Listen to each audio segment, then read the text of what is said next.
Thanks for tuning in today. I'm Dr. Nick, the Incrementalist.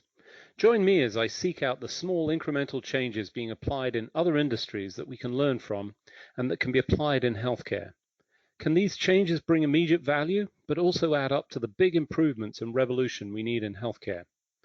Come along with me to explore the possibilities. My innovative guests from around the globe have used small incremental improvements to achieve their moonshot.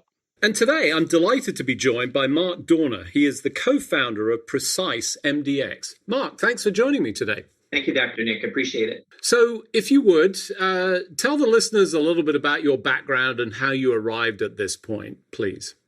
Sure. So my personal background, I started as a software engineer about 30-something years ago in the military. 24 years ago, I was chief architect at Relay Health, which was my first foray into enterprise healthcare.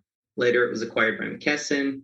And since then, my team and I have built a lot of different platforms in the enterprise healthcare space. Fast forward to a couple of years ago, my co-founder and partner, Guy Livnet, and I discussed starting this company to really transform and elevate the experience of laboratories, patients, and providers by providing what we call a connected digital journey. The impetus for this came from two sides, I would say. Guy, about 8 years ago, was diagnosed with cancer. And as part of his journey in treatment with cancer, he came to an inflection point where he needed a lab test to help decide which path he would go down. He was being treated at Stanford, which is an amazing facility and ranked worldwide in treating his condition. And he had some external advisors because we've been in healthcare long enough to always want to get second opinions. Guy was about to do his lab test and his advisor said, oh, there's a new test that's FDA approved and for your specific mutation is much better and will give better information. Guy reached out to the company. It's a company based in San Diego himself, connected them with his physician treating him at Stanford, somehow was able to work through the healthcare technology to get the test ordered and completed. It was the right test for him. He had a great outcome and it is now the standard at Stanford for his mutation of cancer. So combined with his need to saying, for a guy who understands healthcare and navigating the system, how hard it was, how can we make it easier for other people to get the test they need when they need it in an easy manner, combined with, my personal passion for solving problems. As an engineer, I like to fix things and solve problems. And as you know, healthcare provides a lot of opportunity to do that. So to be clear, I want to just make sure people understand. I think if I interpret that story correctly for Guy, if he had not had the background, the connections, the resources, understanding, and indeed even working with, a leading institution, his outcome could have been really quite different because he wouldn't have had that opportunity for a test that had been established, but maybe not entered into general clinical practice. And, for the average user or individual that sort of intersects with healthcare, unless you're willing to go to bat and really sort of dive into this, which I think those people are, but they don't necessarily have the understanding, that would be a challenge. Is that a fair summary? Absolutely. I mean, this was a very pivotal test that if he had taken a different treatment path, he could have been dead. So it's quite extreme. And, when you're diagnosed with an acute or chronic illness, the last thing you want to do is start to project manage your own health. So you rely on the system, which, it works, but you can always do things better. In Guy's case, because he'd been in healthcare, we'd worked together. We're in the same unit in the military. So we'd worked together on and off for 30 years. So, he's very aware of healthcare and how it works. And, basically took the steps necessary to come up with the optimal outcome, which he did. And he's great and cancer-free and actually helped people at Stanford, by introducing that testing into their standardized regimen. I'm so glad it's a great story, but you're right. I think healthcare is littered with examples like this where, the failure to comprehend or even navigate, even if you understand, to actually positively influence with existing understanding is a real challenge. So together, you formed a company, PreciseMDx, and your intention is to try and help that process. Help people understand how you go about doing that. What's involved? Well, if you think about the laboratory space, according to the CDC, 70% of today's medical decisions depend on laboratory results. So if you think about that, and you think about you go to the physician and you have a problem, and most of the time they run a test. A great example is I took my daughter to a specialist a few months ago, and she needed a blood test.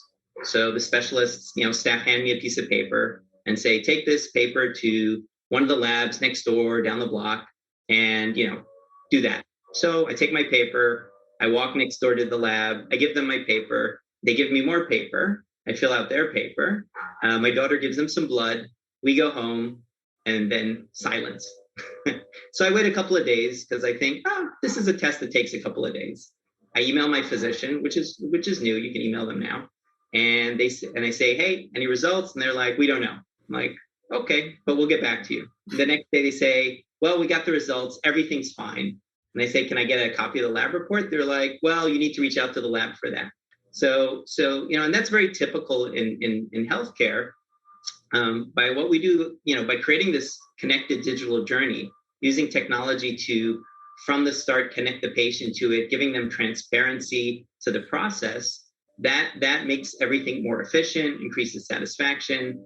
It's kind of ridiculous that today you can order a pizza and know every step of the way, who's making your pizza, it's on its way, it's being reviewed. But a lab test, which is slightly more important, you don't have any visibility. You're kind of at the whim of basically your level of patience as a patient. It's interesting you bring up the results process even, and I'm certainly, I think people that would see any of my posts will know that I've had issues with that. The Health and Human Services have been very, very clear about patient access for appropriate reasons. And, your co-founder is a good example of, somebody that's tracking.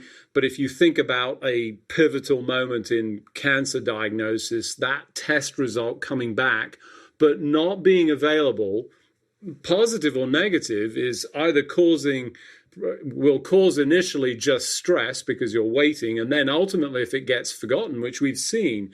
So there's a good reason for allowing for this, but it really fails.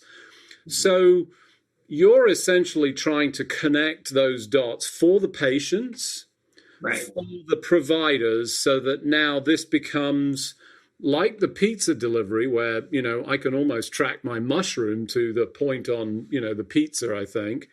How do you go about doing that? I mean, there's a part of me that says that must be easy, but I work in healthcare, so I know that's not true. Well, one of the biggest challenges in healthcare is interoperability, connecting systems. Sometimes it's a technical challenge, sometimes it's a commercial challenge. I've been in healthcare quite some time, and I've seen where you'll reach out to an EMR vendor and not hear back for a month or two. So, that impedes progress. We go about it a little differently. We start the journey with the patient. So the patient is the one who activates their test or activates their kit, puts their information in, and starts the journey. The provider can supplement that with clinical information where necessary. And then we connect directly to the laboratory so everything flows electronically. An outcome of this connected digital journey is, greater efficiency, but it's also greater satisfaction. The patient who knows that their test is being processed and it reached the lab and, when to expect the results doesn't make phone calls to the provider or the lab. Having pricing transparency, which is now mandated, is also a big deal. Patients like to know, how much is this going to cost me? Is this lab in network or not? Many times the physician's like, you need this test. You do the test and then you get the bill. You probably would have done the test anyway, but it would have been nice to know ahead of time what the expectation was. So by connecting everybody and starting with the patient, you gain these benefits. Not to mention the growing direct-to-consumer market of home testing, where it's very, very patient-centric. Yeah, I've got to say you hit a nerve, a very personal one. I had testing that was authorized by my provider.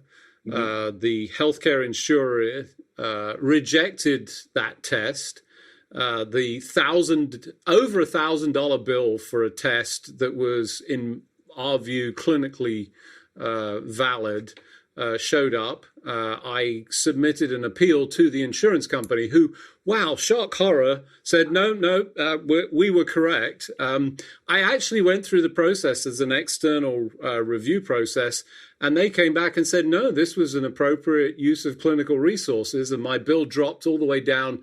I want to say it was like $10 or $13. It was some extraordinary number.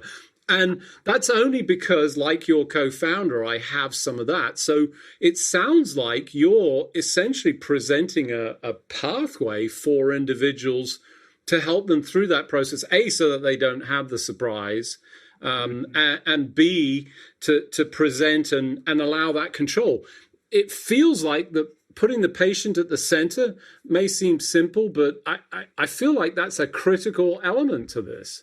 Yes, and we were just at there's a national lab show called the Executive War College, and if you looked at the theme of all the sessions and keynotes, it was all about the patient as the customer, right? So laboratories typically work with providers who order the labs, but the patient is the customer, and they're the one paying, and they're the one who's getting the result. It's going through the provider who orders it and reviews it, but they reemphasize what we understand is that patients are customers. Consumerism in healthcare is growing, and there's a demand for control and modern technology to enable that. So in your case of like having on your own to advocate not to pay a bill, and with your knowledge you're able to succeed, I feel like very few people would have succeeded, and it would have gone down the path of them either negotiating a reduced bill with the lab, or not paying, or who knows which way it would go. Medical billing is very complex. Our experience in the field allows us to simplify that and present things where I would say it's kind of like just-in-time data, right? When you're about to get the test done, it's nice to capture the information you need and get the information you want. As the test is being processed, you'd like to know what's going on, from a test and a resulting standpoint, also from a billing standpoint. If this is a test that needs pre-authorization, don't run it till you get it. Right? Why run it and then run the risk of balance billing the patient? And then come back. Maybe there's an alternative test. Maybe there's another path. I'm sure you enjoyed spending, I don't know how many hours on the phone with health plans and utilization review. And they probably, at some point you went past the point of where it's not cost effective for them to fight you, and they just gave in. So for those of you just joining, I'm Dr. Nick, the Incrementalist. Today I'm talking to Mark Dorner. He's the co-founder of PreciseMDx. We were just talking about the process of approvals, pre-authorization. You were just intimating that, I struggled with this whole process, and that's absolutely true. It was time consuming. I will say for those listening, if you wanted a hint, my now preferred means of communication, I won't use the telephone. I only use faxes. I have a record of delivery. It's required. It's all written. I will not take any phone calls or actually commit to phone calls, although my big struggle is actually finding fax numbers. But here we are. We're solving the problem with PreciseMDx. I think, tremendous progress. And you bring up a couple of things that I think are worth exploring. So, the consumerism of this, I think, has been accelerated. And before we get into that opportunity and where that's going and, putting that patient at the center, it would be remiss not to talk a little bit about the pandemic and what that's had in terms of an impact in this whole space. Tell us what that's been like. You've obviously gone and grown, I imagine, through that experience. Yes, absolutely. I mean, we launched at the start of the pandemic. We feel like it was a catalyst for growth and change. And there was a big shift in healthcare, both in traditional healthcare moving to, remote care, telemedicine, and other opportunities, but also with patients undergoing so much testing, the realization that they can get a test, get the result, know more about their medical condition, whether it's testing for COVID or looking at their, thyroid panels or lipids or cholesterol. And it's created an appetite that they want the convenience of on-demand testing. So they want the convenience that they can get a test. They don't have to go to the provider necessarily to order it, and that they want to take it at home or take it at a location near them very easily. That's really been a catalyst for change. I think that if you look back a few years ago, if you talk to people about QR codes, they would have been like, what are you talking about? Now every restaurant menu has a QR code, every place you see it. So the small incremental changes that have a big impact. So, good point around that sort of accessibility for individuals. We've seen people accessing it. Obviously, it I guess, opened the eyes for many that, had not noticed or not seen it. First off, congratulations of launching a company during a pandemic. I think most people would say, based on business school, that you're going to be an outstanding success if you've managed to do that. I think, we see a lot of organizations that do, which is, tremendous. As you think about those areas of consumer demand and capabilities. I mean, there's regulatory pieces, so you can't just issue tests, or people can't just get them without orders in some cases. There's some component of that. You think that's going to change? And, how hard are the consumers now pushing? I mean, since you've put them at the center and they realize this, do you think we're going to see even more of this taking place? So kind of address what you started with. Me, definitely starting and growing the company during the pandemic was interesting. One of the benefits is, we've seen almost 8 million patients through our platform. So the speed at which your platform matures because of the pandemic was amazing. So something that would have taken many years was condensed into a smaller period. There are legislations passing related to consumer-directed testing. So different states have different rules about what can consumers order directly versus what requires a provider sign-off. Obviously, get oncology testing, you're not going to go on the internet and order yourself. You'll go to a provider. It's a serious condition. But if I want to check my cholesterol, I want to get an STI panel, and I want it to be anonymous, you can order those by yourself. And, companies also utilize something called a provider of service, where they have providers licensed in many states that can sign off on orders. So you can fill out a medical questionnaire, depending on the test, maybe have a telemedicine visit, and then will sign your order because it requires, for that type of test in that state, a physician signature. But definitely there's a lot of growth in companies starting in the direct-to-consumer market, everything from wellness testing to, I saw one company at the last HIMSS that was doing your annual wellness visit in a box, which is a pretty comprehensive test. So I think great opportunities. I'll push back a little bit on the cancer, and maybe it's not entirely a disagreement, but as an example, I think colorectal screening, and we've seen the launch of Cologuard, which is a genetic sort of biomarker. The idea that I need to go to my physician for that, I don't know. I think we'll see more of that, because why would you not want to screen if it's widely available, it's easy to actually carry out? I recognize that there's some downstream consequences, but we know that earlier diagnosis is always better. Even if it's bad news earlier is better than bad news later. So I absolutely agree with that. I think definitely for screening purposes, that kind of brings you into the subject of testing compliance. I went to my primary care physician and said, "Oh, I'm of the age where I should probably get this test." And he was like, and it was actually the FIT colorectal home screening test. And he was like, "I agree. Take this home with you. Get your specimen, drop it off, and we'll run it." Now, I purposely didn't take the test. I took it home and I waited to see if anybody would remind me I need to take the test. Because, I like healthcare and I'm an engineer. And it's been sitting on my desk for 4 months. I'm assuming there's some liability in the fact that no one reminded me to take the test that I should get. But, this brings up that whole testing compliance thing where, payers and providers and everybody recognize that there are better clinical and financial outcomes if people take certain tests. On the payer side, it directly impacts their HEDIS scores a lot of times, which have large financial implications, driven by clinical outcomes. So I definitely agree that on the screening side, absolutely. I just think that's a fascinating experiment. I applaud you for that, because, it's really poignant, because others might do that, not because they intentionally, but it got forgotten, it got put somewhere, it didn't happen. And we need reminders. So Well, that's obviously it part started of it.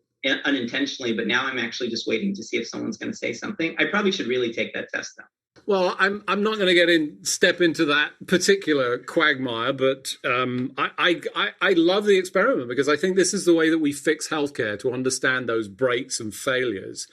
But you brought up some other points there, other tests and privacy and control. If I'm initiating a test, do I control it? Where do you think that's going to go? Because historically, I think we saw this as part of the patient record, and it just became almost part of the public record at some point. So we have HIPAA. There's coverage for private or personal health information. Where do you see this testing going? Given that 70% you cited at the beginning, that's very significant. Well, it's very important that the clinicians and care providers are able to access, with certain permissions, your health information to treat you, right? So if you had a test done, at a provider's office, at a laboratory, you show up in the hospital, it's important that they know you had the test done and what the outcomes were. But talking about privacy, a great example is we work with a lot of university campuses. A few of them have started to, they had vending machines that had COVID kits in them. Now they're going to put STI kits in them to get STI testing. And I asked them, why is that? And they said, well, a lot of the students are on their parents' health plans, and they don't want the test to appear on the health plan and their parents see that they're doing certain tests. So they rather just pay for them directly and get the test, and it's allowed. And that's reality. And, that kind of comes into the privacy realm where, who can access your information and should they be able to? And, should you be able to take tests anonymously and just have the information to yourself? It's a very slippery slope. HIPAA's in place to make sure that in order to treat you, there's accessibility to information, but it's protected and secure. One other area I would say is that in the diagnostic space, you're giving samples that have DNA, and a lot of times people like to use this for clinical research. So it's not necessarily associated with your personal information. But could be useful for a clinical trial to develop future therapies and drugs. But they recently ruled that your DNA is something that could personally identify you. So again, that's another just kind of slippery area where you want to further and help science, but you want to respect people's privacy. Yeah, that particular area is exceptionally challenging. And even with basic data, I mean, I think we're down to about 8 data points, and we can uniquely identify somebody based on browser history and a number of other factors. DNA, I'm going to say one DNA, and to be clear, it's got to be more than just general. So I think very complex area, but you're right. The importance of protection and maintaining that is central to this. As you think about the future, where do you think this is all going? What are the opportunities? I mean, specifically in the lab space, I think there's a lot of opportunity, like you said, to get people screening tests at the right time, testing compliance, improve outcomes, improve healthcare in general, and really kind of work side by side with this shift in telemedicine and remote care to include the laboratories in that space as well. So I think there's a lot of opportunity there. We're continuing to explore it and make things easier and more efficient for people. So I think overall exciting area, laboratory investigations, critical part. I'm not sure how that's changed over time. I'd be interested in sort of thinking about this. How much more does it contribute as we've added more tests, more understanding? Certainly, an essential part of medicine and the way that we sort of look at patients. But I think importantly, this push over to greater control. And I'm particularly taken by that patient at the center of testing, which I think a lot of people that will resonate with. I know for some of the old school, maybe not so much, patients, don't have the responsibility, but as I often say, there is nobody in the room in a consultation that has a bigger vested interest in the positive outcome than the patient. Second to that, maybe the physician, but it's definitely a second, to be clear. So I think putting them in control, giving them the tools and helping them navigate, exciting, tremendous opportunity. Unfortunately, we've run out of time, as we do every week. So it just remains for me to thank you for joining me on the show, Mark. Thanks for coming. No, thanks, Dr. Nick. Really appreciate the invitation. Thanks for joining me today. Do you have any better ideas, or have you found a small incremental change that's brought about a big improvement in your world? Let's continue the conversation on our hashtag, the Incrementalist, or share with me at DrNick1 on Twitter. You can find more information about the show on our program page at healthcarenowradio.com. And tune in next time to hear my discussions with leaders and innovators from around the globe who've revolutionized their space by using small incremental improvements to achieve their moonshot. I'm Dr. Nick, the Incrementalist, and I'm starting a revolution through evolution.